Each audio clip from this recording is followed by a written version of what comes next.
Hey, what's going on, guys? Your boy Ghost here, and today we have another TWAB and some hopefully some more information on Pantheon. This week in Destiny, we've been busy. Not only did we launch Destiny 2 into the light, but we also gave you all a sneak peek at what's coming with the final shape. So let's talk about it, shall we? Yes, they did. So if you guys didn't know, they did do a final shape gameplay dev reveal. This is the video right here on the channel if you want to go watch it. But I did a reaction to it and a breakdown on the channel. So if you want to watch that, feel free to do so. A new subclass is coming. Prismatic is a new subclass arriving with the final shape that will allow Guardians to mix and match some of their most popular Arc, Solar, and Void, Stasis, and Strand abilities, combining them to unlock new potential in power and customization. When using the light and darkness powers, Guardians will be able to break the limits and achieve transcendence, a new empowerment state only possible through Prismatic. Our latest Dev Insight article focuses on the crazy potential unlocked when mixing light and darkness powers. Go read it if you haven't already. I also did a video on that if you want to watch that as well. Go play Destiny 2 into the light. 2-month-long content update that is open to all players. Hooray! Everyone at Bungie is incredibly proud and happy that you all can finally play it. No matter if you're seeking some beloved weapon drops, want to show Shaxx you can protect the whole last city by yourself, or looking to have some fun with friends, there's something here for everyone. We're gathered all you need to know about Destiny 2 into the light in one article, so you know what's coming and when. We also added this awesome opening video that ponders the question, what is a Guardian? We know you're all busy answering that as you push back the forces of the witness. We pulled a few screenshots that would make some good wallpaper material. Here's some wallpapers if you guys want them. Where's the one that I saw? This one and this one. Both of these is getting added to the fuego ass wallpaper collection. Ready to challenge the gods. We have already shared some details about Pantheon, the new PvE challenge that will start on April 30th. It involves not only a gauntlet of raid boss encounters currently available in the game, but also a few twists on how to approach them. We are keeping some details close to the chest, including the list of enemies that you will face, but since you are eager to know more about it, the goal of Pantheon is to relive those incredible and heroic moments that raids always deliver, while also changing what you expect from some encounters and maybe some of you already know so well. Prepare to be nimble, adapt to your strategies, or throw them out of the window, and your fire team will find success. Pantheon will increase the scale of difficulty each week, starting with 4 bosses in the first one and growing up to 8 in a row on May 21st. Each time a new boss is added, the active modifiers will rotate. The power cap will change, starting players with 5 power below all the way up to contest mode equivalent of 20 powers below. As difficulty goes up, so does the pool of available awards. You can get adept raid weapons, deep sight versions of raid weapons, and even exotic weapons. Some rewards are weekly, and other rewards are linked to your pursuits of triumphs like the 4 new emblems, but many will also depend on your performance. We challenge you to complete each encounter before the bonus timer expires to get platinum score and the greatest rewards. When April 30th arrives, we hope you have trained and prepared yourselves. Guardians, Shaxx will have the quest you'll need to start your journey to become a Godslayer. Yes, that's the title, waiting for the champions that conquer the Pantheon. Okay, so that answers my question, because notice how they said even exotic weapons, not raid exotic weapons. But yeah, I was like a little worried. I'm like, are they gonna let us get raid exotics in this cool? Like, you telling me I could finally get Touch of Malice without having to go into King's Fall? I'd be down, but I feel like if it was actually raid exotics, they would like say raid exotics and not just exotic weapons. But we shall see. Updating the HUD. Today we have some news to share about the HUD update coming with the final shape. To that end, we leave you in the capable hands of the UI and UX team. Destiny 2 has over 2,000 player-facing buffs and debuffs in the game that can appear in the HUD. These include things like subclass verbs, armor charge, perverting darkness, and text to help you triangulate a signal on Neomuna. Prior to the final shape, only 4 buffs could be displayed at once, meaning important buffs that were continually being pushed off screen. With this system, we are asking players to constantly juggle a lot of information in their head. In the worst case, the limitations would cause players to miss feedback about important activity mechanics that led to the team being wiped, unstable light, anyone. That's why, as part of our many quality of life improvements coming into the final shape, we have set our 2 goals to improve the HUD experience. Visually prioritize important buffs. We promote buffs that matter in the moment and add new locations where they can be spotted more easily. Increase the number of buffs that can be shown. New locations for buffs to appear means more buffs on screen, while not being overly intrusive. New buff channels. In the final shape, we've created 2 new areas of HUDs where modifiers can appear. Critical info in the top center, and weapon channel above the super meter. Okay. So I saw this in the stream. I was like, oh, this is really cool. They got the buffs on the left, your weapon buffs on the bottom, your like character buffs on the left, big buffs that are really important that you need to see on the top middle. Okay, that's little Let's take a deeper dive into what appears on each of these channels. Critical info. The modifiers that appear here are important to successfully completing the current activity. That includes things like wipe mechanics, roles, Deepstone Crypt, the operator role, or other special mechanics and activity that are beneficial for you to notice. You'll see this channel appear in the prime real estate underneath your health bar and shields. Since we want players to focus on only the most important modifiers here, this channel will not display more than 2 modifiers at a time. You'll find these weapons related modifiers showing up in the space above the super meter, conveniently close to where your weapon information appears. Given the high uptime of a lot of these buffs, we wanted to split them out from competing from space with everything else. This space here is restricted, so only 2 of the most important weapon modifiers will show up here. So you got one for all.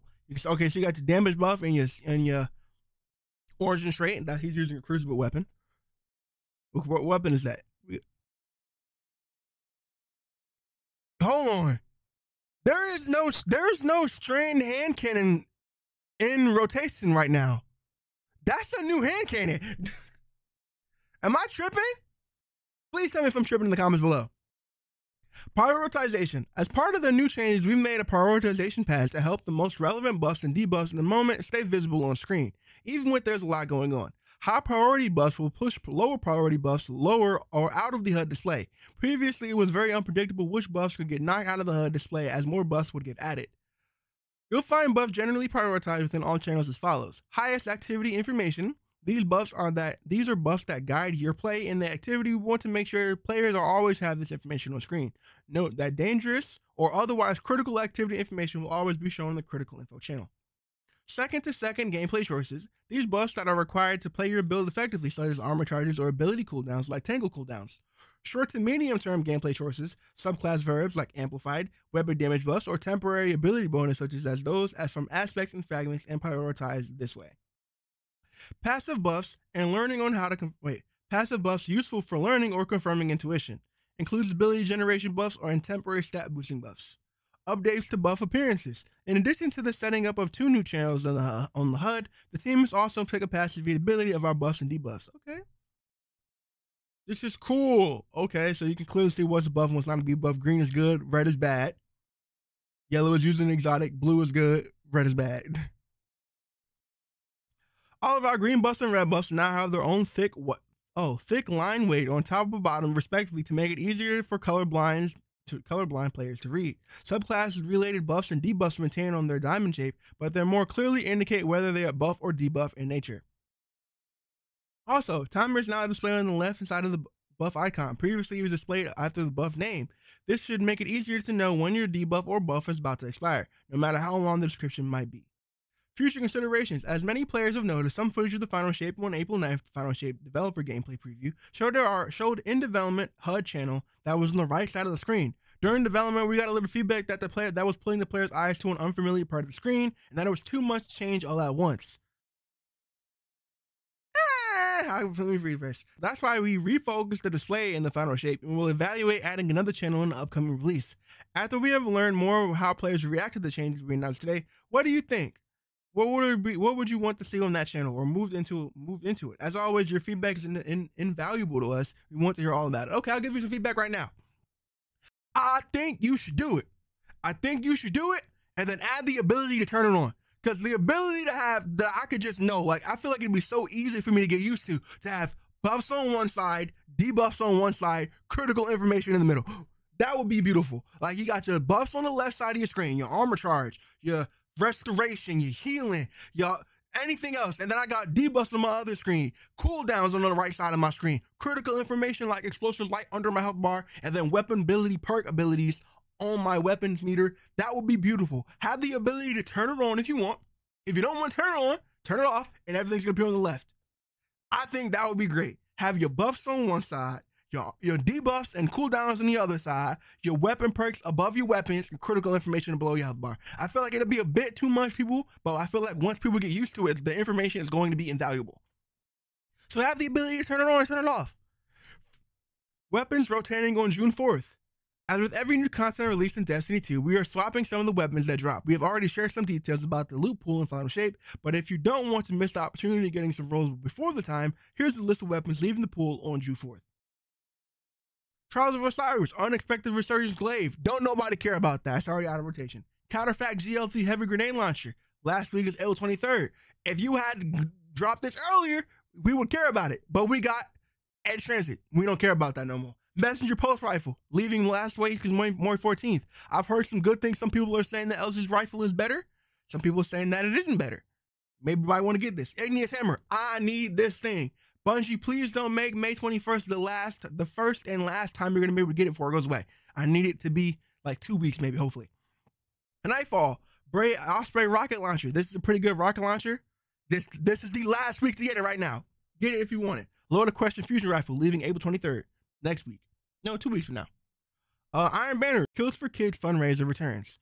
And now for a message from the Bungie Foundation. Guardians, join us on the 13th annual Kilts For Kids event to help raise critical funds for Ronald McDonald House of Charities of Western Washington and Alaska.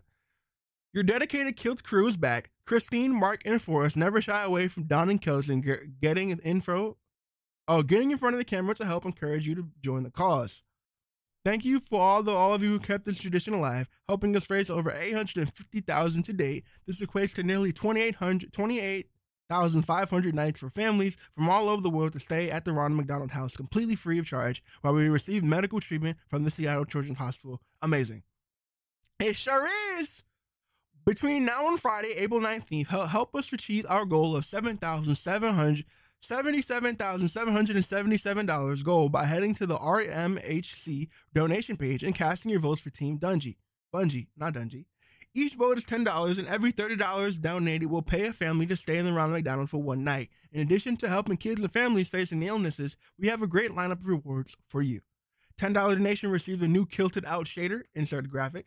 $30 donation, the Kilted Out shader plus the new Heart of the Highland emblem. $50 donation, all the prizes above, plus this year annual kit of kids postcards designated by Bungie artists, designed by Bungie artist Amanda, and digitally signed by Christine, Mark, and Forrest. It will be shipped to you after the event ends. $100 donation, all the prizes above, plus a digital copy of this year's new and unique piece of artwork crafted by Mark Fleeg himself, and $250 and above, all prizes above, plus a physical print of Mark's exclusive art shipped to you. The Heart of the Highland. This is a cute emblem. I like this. Note: all rewards will be provided by the Bungie Foundation, not RMHC. Rewards will not be automatically redeemed and must be received donor data from RMHC before a reward distribution. Expect any rewards you've earned to be sent to your email on or before April 30th. Only one code for each digital item will be provided per unique individual donor email. Multiple codes of the same item cannot be granted to a donor, regardless of the total amount donated. Thank you for providing a safe and welcoming, supportive, and home away from the kids and families in need of fun. Thank you for providing a safe, welcoming, and supporting home away from home for the kids and families in need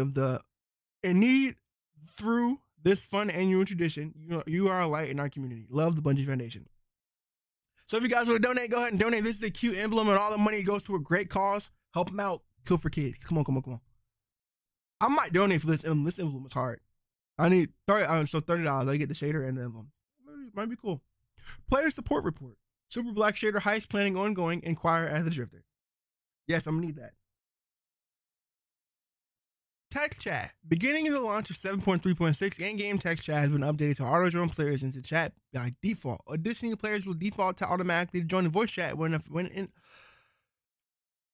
Beginning at the launch of the 7.3.6 update, in-game text chat has been updated to auto-join players into the channel by default. And additionally, players will be automatically joined when in a fire team or fire team lobby. Players can view the update and their settings in-game by navigating to the settings and selecting the social tab. To learn more about the language filter used in game text, click here. Some players may still see the chat turned off by default. This is intentional for younger players. To learn more, please visit our date of birth requirement for Destiny 2 and Budget Services. Art of the Week, looking nice. Danielle won the Movie of the Week, W. And there we have it, folks. We're going to cut this outro short because we have some Brave Weapons God rolls to farm. Just remember to not touch anything in the warehouse outside of the Hall of Champions. It might look like chaos, but Ava Levante says she has system. Now let's play some Onslaught. Destiny 2 community team. Overall, this is cool. I'm excited. Can't wait to play Pantheon. These wallpapers are beautiful. All of them are getting added to the Fire Ass Fuego Ass wallpaper collection. Hope you have a good one. Thank you guys so much for watching the video. And remember, stay spooky. Peace.